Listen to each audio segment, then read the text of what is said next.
Big pass வீட்டில் பார்வதி உள்ள நுழையும் போது ஒரு வார்த்தை சொன்னாங்க. அப்பா பவானி சேதுபதியாக இருக்காதீங்க, ராம்போ சேதுபதியாக இருங்க அப்படின்னு அவங்க சொன்னாங்க. பட் இவர் ராம்போ சேதுபதியாகலாம் இல்லை.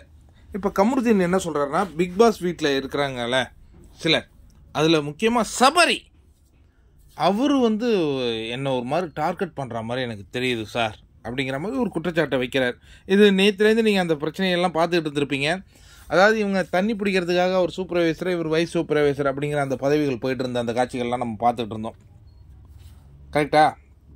இப்போ சேது அண்ணன் முன்னாடியே இவர் என்ன சொல்கிறாருன்னா, சபரியை விட்டு கொடுக்குறாரு. ஏன்னா அங்கே நிறைய பிரச்சனை ஓடிச்சு, 2 பேரும் கைகலப்பு வரையும் வந்தாங்க. அதுக்கப்புறம் 2 பேரும் பேசினாங்க. சபரி கமருதீன் மேலே வச்சுருந்தது உண்மையான பாசம், ஆனால் கமருதீன் சபரி மேலே வச்சுருந்தது வேஷம் அப்படிங்கிறது இன்றைக்கி ரொம்ப பட்டவர்த்தனமாக தெரிஞ்சுது. இது சேதன் முன்னாடி. அதுக்காக தான் அவர் சொல்கிறாரு, அரசியலெல்லாம் இங்கே காட்டாதீங்க கமருதீன், உட்காருங்க கமருதீன் அப்படின்னு சேதன் சொல்கிறது அதுக்காகத்தான். நான் தான் சொல்கிறேனே, கமருதீன் வெர்சஸ் சபரின்னு நீங்கள் போனீங்கன்னா, நான் இப்பவும் சொல்கிறேன், சபரி கமருதீன் மேலே வச்சுருந்தது உண்மையான பாசம், ஆனால் கமருதீன் சபரி மேலே வச்சுருக்கிறது வேஷம், பொறாமை.